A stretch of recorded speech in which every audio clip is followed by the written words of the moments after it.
When Hyundai launched the updated Creta earlier this year, we knew that an update was coming for the Alcazar, and well, here it is. We got to see the car at the launch where Hyundai announced shock pricing, and today we have it with us and we're going to drive it, check out its features and tell you if Hyundai has stuck to its core USP of value addition across the chain for this car, the Alcazar.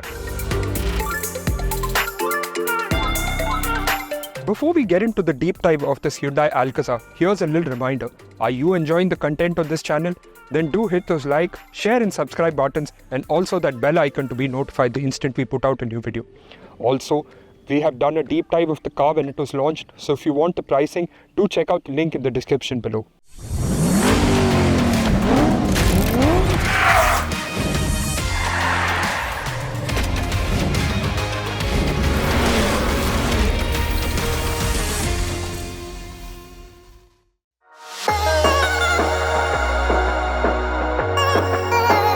We begin our interior deep dive by looking at the thing that Hyundai is selling this car for.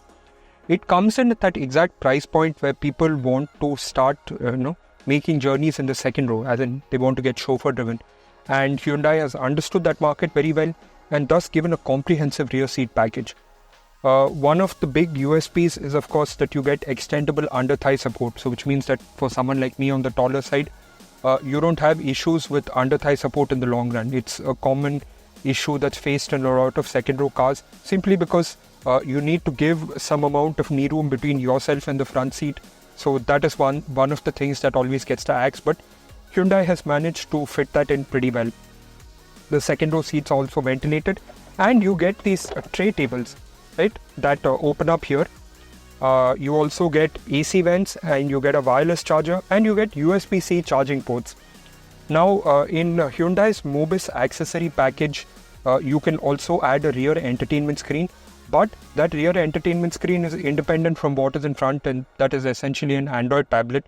It's one of those things that's available for all Hyundai models and can be fitted for this car also. Now, in terms of overall space, because you get this massive panoramic sunroof, when you open it up, it's really airy and nice inside. You get large windows with curtains on both sides.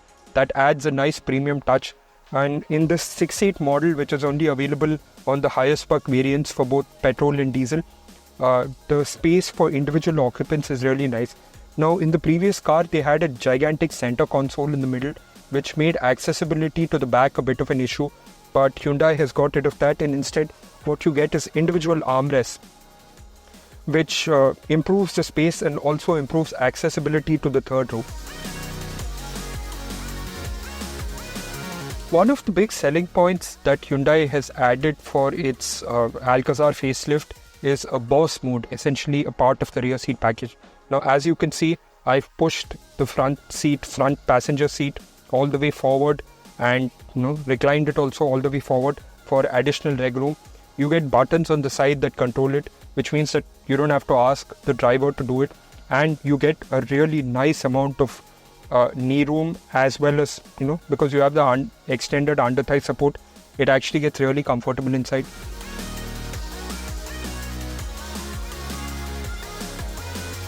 The third row of the Hyundai Alcazar is one of its selling points, and let's put it this way, it's a third row, which means that it's the difference, like we always say, between being able to take 2 more people and having to take a second vehicle for those 2 more people.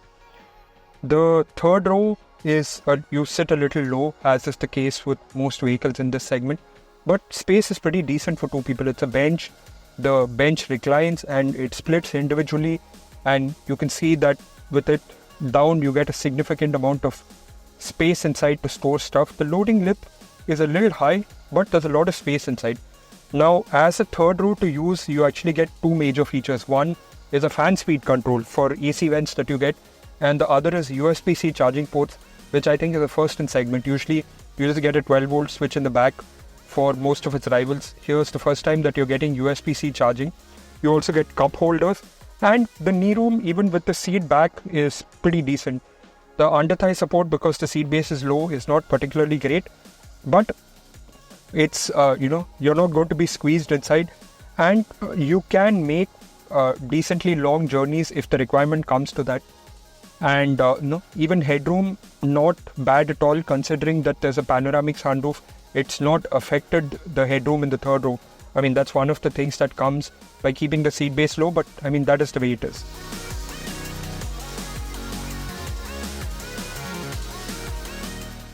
We're finally here in the front row of this updated Hyundai Alcazar, and if you decide to get behind the wheel or sit shotgun, it's actually a really nice place to be in.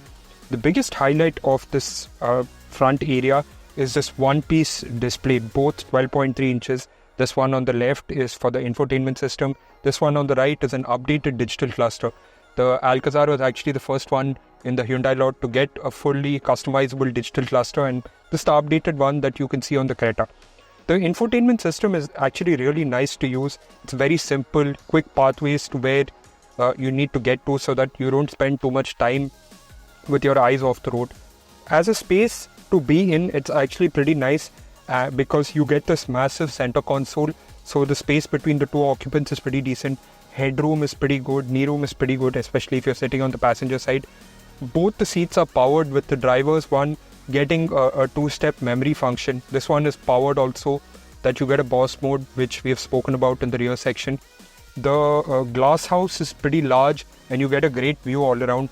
In fact, looking around the edges of the car is pretty easy because it's high up and you can see it very easily. One of the nice things that Hyundai has done, and or rather we can say that they didn't give in to, is to force all the functions into the screen so that you get a kind of minimalistic appeal. Hyundai has retained physical buttons for the entire climate control system, the handbrake, the 360-degree camera, and of course the drive modes. And this is something nice because you don't have to hunt for functions. Everything is there. You can quickly develop muscle memory and get going. The front seats are both ventilated.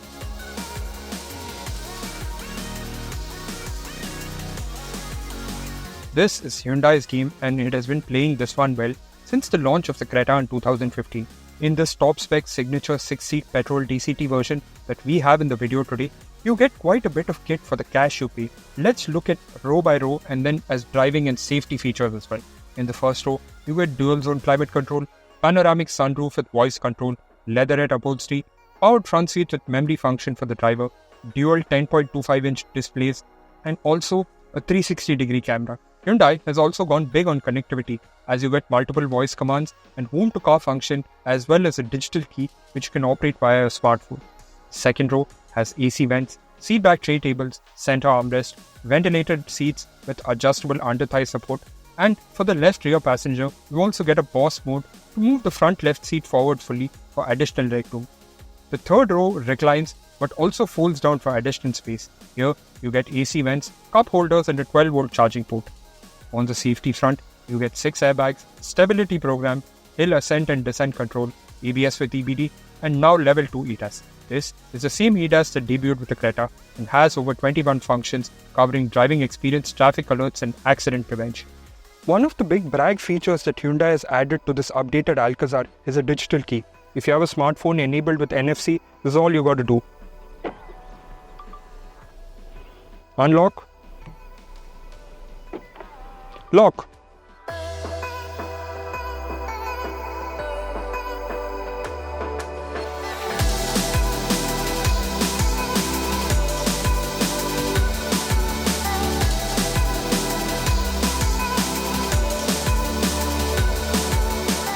The car that we're driving in our video today is the 1.5 litre GDI turbo petrol. This is the only petrol engine option for the Alcazar. There was a 2 litre petrol at one point in time, but Hyundai switched to this for emissions and also for cost reasons. This is the same engine available in a bunch of Hyundai and Kia cars, and it's the first GDI turbo petrol that Hyundai has brought into the country. As an engine to use with about 155 plus bhp and around 258 Nm of torque, which is nice, right? That's what a small diesel used to offer you at one point of time. It's a really nice engine to use. You don't feel the lack of punch, right? It might seem like a smaller displacement, especially when you look at some of the competition that's using slightly larger engines. You don't rue the lack of punch. Really not an issue. There's a good amount of tractability. Now you can either have this engine with a 6-speed manual or a 7-speed DCT, which is what we have for our video today. The DCT is a little slow to respond, but that is in eco mode, and if you switch it to there's an eco mode, a normal mode, and a sport mode. So I'm going to switch to sport mode. Sport mode turns the dials red. It sharpens up the throttle response. It also sharpens up the steering a bit. I mean, it's also the steering surprisingly weighs up nicely as you pick up speed. Hyundai cars were generally known for a little bit of a light or a numb steering, but Hyundai has done its work. It's, now I think with the N-line division in place and with those N cars in place, which we expect one to come along for this also at some point, they have sharpened up driving dynamics. That's something that's really nice. One of the other places that this car is managing to shine, and that's something again that I think Hyundai has worked on quite a bit, is ride quality. Cars were always known to be a bit soft. With Hyundai always leaning towards comfort and then driving dynamics, they managed to find a nice balance between ride and handling. And for a vehicle this big, it's actually it rides beautifully. We've been going over some really bad roads as we went to our shoot location, and car was just outshining. I mean, it's not probably as dynamic as some of the other maybe smaller cars in its rival class or price class, but it does a nice job of smoothing out. There are at times a little bit, but not something you're really going to notice, and especially given that they are focusing on comfort for rear occupants, right? They want to sell this as a chauffeur-driven car. It's actually doing pretty well. You won't feel much inside, especially when it's loaded up. It'll do a pretty nice job. Like we said, you get 3 driving modes. It can be adjusted via this dial. You also get traction modes, right? You get drive modes, 3, eco, normal, and sport. You also get traction modes, snow, mud, and sand. The major change is altering of throttle. That as you go into the sport mode, the throttle gets sharper, and if you need, especially out on the highway, I just stepped on it and it just took off. Really, not an issue at all. Never row the lack of power, especially when you need to make quick overtakes. You're on a 2-lane, 3-lane highway, need to pass vehicles quickly. You're going to have a nice time.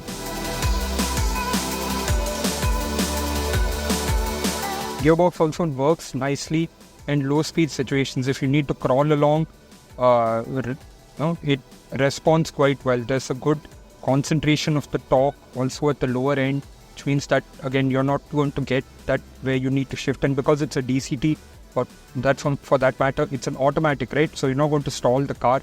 Really not an issue. One of the new additions that they have added for this vehicle, and that we kind of expected to show up for a long time, is level 2 ADAS. It showed up in the Creta, it's there in the Kia cars also, and we expected it to come here, and well, now it's here.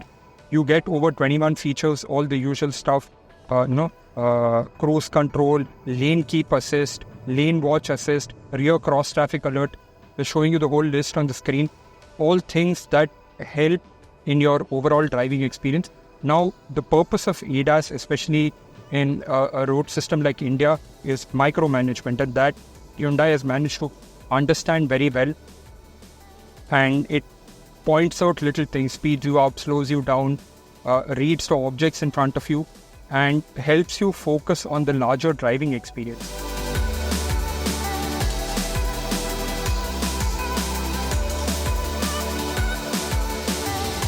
Now, we've seen the interiors and the feature list that Hyundai has updated so comprehensively, but they've done a lot of changes on the outside too. Apart from the car becoming bigger, they've also added a completely new face, the likes of which include these edge-shaped DRLs, a new grille, low-set headlamps.